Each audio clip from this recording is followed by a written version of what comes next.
Hello' everyone welcome to my mini blog মোৰ আনিটি ব্লগলৈ আপোনালোক সকলোকে স্বাগতম জনাইছোঁ। আজি ৰাতিপুৱাই মাৰ লগত গ'লোঁ বেংকলৈ আৰু এয়া হ'ল টিকলিজনী মানে ৰিক্সা লগ পালোঁ আৰু বহুত বেছি মৰম লগাৰ বাবে তাইক অকণমান ভিডিঅ' কৰিলোঁ, তাকে আপোনালোকক দেখালোঁ। বেংকত আচলতে মাৰ কিছুমান কাম আছিলে, তাকে গ'লোঁ মাৰ লগত। অহা টাইমত আকৌ মোৰ অৱস্থাটো চাওকচোন, মানে ইমান বেছি ৰ'দ দিছে। আজিকালি গৰমটো সোনকালেই পৰা নাই নে বাৰু, ৰ'দ ইমান বেছি হোৱাৰ বাবে মাৰ শাৰীখনে এনেকৈ লৈছোঁ। যিহেতু শনিবাৰ আছিলে সেইকাৰণে গোটেই দিনটো যিহেতু ব্ৰত কৰিছোঁ, আবেলি আকৌ ওলালোঁ শনি মন্দিৰত যাবৰ কাৰণে। শনি মন্দিৰত গ'লে হেনো ব্লেক পিন্ধিব লাগে, মানে মই শুনিছোঁ, সেইকাৰণে ময়ো এয়া ব্লেক পিন্ধি পেলাই ওলালোঁ।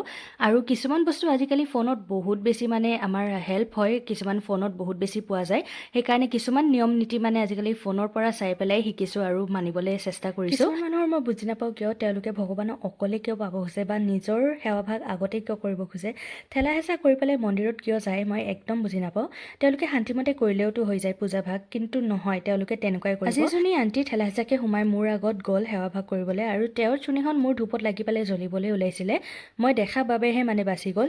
তেওঁ এনেকুৱা কৰিব নালাগে, আচলতে মানুহে এইবোৰ কৰাটো বহুত বেছি বেয়া। ভগৱান আচলতে সকলোৰে আৰু ভগৱানে সকলোকে সমানেই চাব।